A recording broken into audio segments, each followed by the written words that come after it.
Assalamualaikum warahmatullahi wabarakatuh. Perkenalkan, nama saya Safira Febrianti.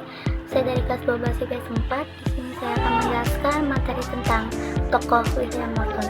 Simak video di atas.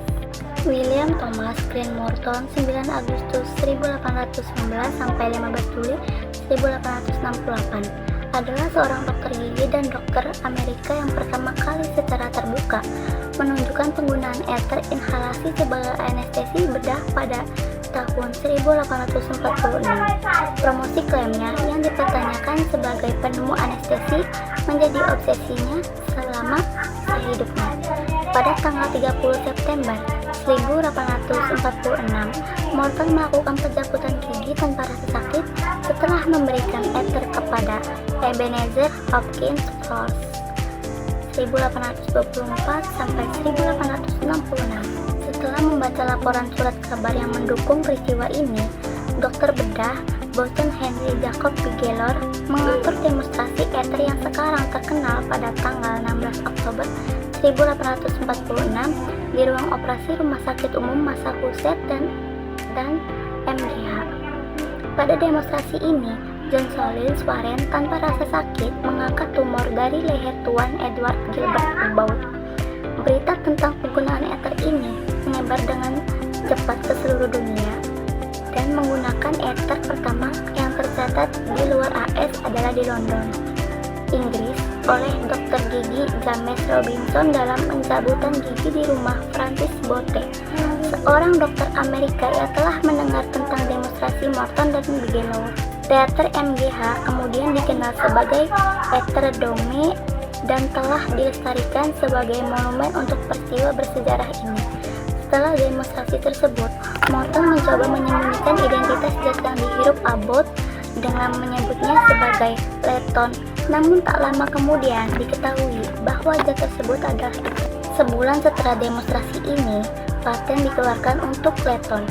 Meskipun saat itu sudah diketahui secara luas bahwa inhalasi itu adalah ether, komunitas medis pada umumnya mengutuk paten itu sebagai tidak adil dan tidak liberal dalam profesi yang manusiawi dan ilmiah seperti itu. Morton meyakinkan rekan-rekannya bahwa ia tidak akan membatasi penggunaan ether di antara rumah sakit dan lembaga amal, dengan menyatakan bahwa motifnya untuk mencari paten adalah untuk memastikan administrasi ether yang komponen dan untuk mencegah penyalahgunaan atau penyalahgunaannya, serta untuk mendapatkan kembali pengembangannya.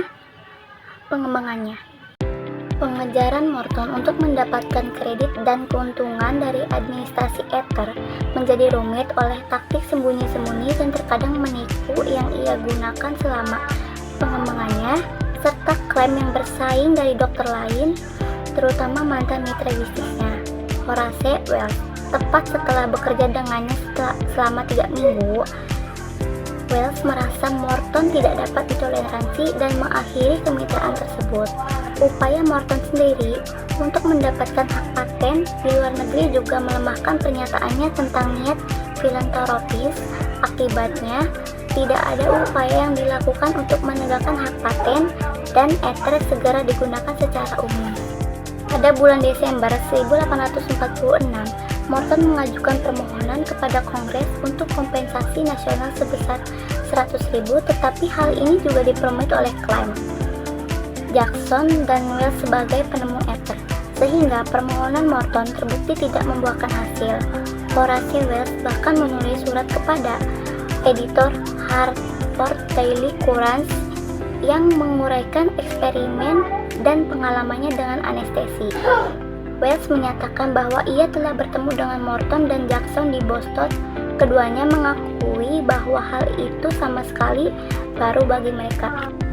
Dr. Johnson sangat terkejut bahwa operasi berat dapat dilakukan tanpa rasa sakit, dan mereka adalah orang-orang yang mengaklaim sebagai penemunya. Surat Wells juga menyatakan bahwa ia lebih memilih nitrogen oksida daripada ether sulfat untuk eksperimennya, karena zat tersebut berpotensi kurang berbahaya. Setelah orang-orang ini mengklaim sebagai penemu anestesi, Morton mengajukan lebih banyak permohonan pada tahun 1849, 1851, dan 1853. dan semuanya gagal. Morton kemudian mencari imbalan atas prestasinya melalui upaya yang sia-sia untuk menuntut pemerintah Amerika Serikat. Pengacara yang mewakilinya ada Richard Henry Danazier. Morton semakin terkenal ketika ia menjabat sebagai saksi pembela bintang dalam salah satu persidangan paling terkenal di abad ke-19, yaitu John Wayne Webster yang dituduh melakukan pembunuhan terhadap George Parkam, saingan Morton. Dr. Johnson bersaksi untuk menuntut, dan pendudukan Boston ingin sekali menyaksikan musuh bebuyutan ini dalam pertarungan di ruang sidang. Mantan gurunya Dr. Nathan Coley Kep yang telah membuat gigi palsu yang digunakan Parkam dan mengidentifikasinya pada sisa-sisa yang ditemukan. Mengiklaim bahwa mayat itu adalah milik korban, Morton awalnya membantah klaim Kep, tetapi kemudian berubah pikiran dan menyetujui pengamatan Kep. Pada tahun 1852, ia menerima gelar kehormatan dari Universitas Kedokteran Washington di Baltimore, yang kemudian menjadi fakultas dokter dan ahli bedah. Pada musim semi tahun 1857, Amos A. Lawrence, seorang warga Boston yang kaya raya, bersama dengan para profesional medis dan warga Boston yang berpengaruh, mengembangkan sebuah rencana untuk mengumpulkan 100.000 sebagai bukti penghormatan nasional kepada Morton. Dengan menerima sumbangan dari warga negara baik swasta maupun pemerintah, Morton melakukan pelayanan publik lagi pada musim gugur tahun 1862 ketika ia bergabung dengan Angkatan Darat Potomac sebagai dokter sukarelawan dan menerapkan eter ke lebih dari 2.000 tentara yang terluka selama pertempuran Fredericksburg, Chancellorsville, dan Wilderness. Saran saya buat adik kelas yang mau naik kelas 12, kalian harus banyak-banyak belajar karena materi kelas 12 tidak segampang yang kalian bayangkan pokoknya. Semangat, kalian harus tetap belajar. Kalau kalian ada waktu, kalian sempetin buat belajar. Mainnya kalian kurangin dulu, sempet-sempetin belajar karena materi di sini sangat sulit. Buat adik-adik, semangat pokoknya. Harapan saya itu semoga di tahun ini pribadiku menjadi lebih baik dari sebelumnya. Sehatkan orang tuaku, mudahkan urusanku untuk membahagiakan orang tuaku, teman-temanku, dan keluargaku.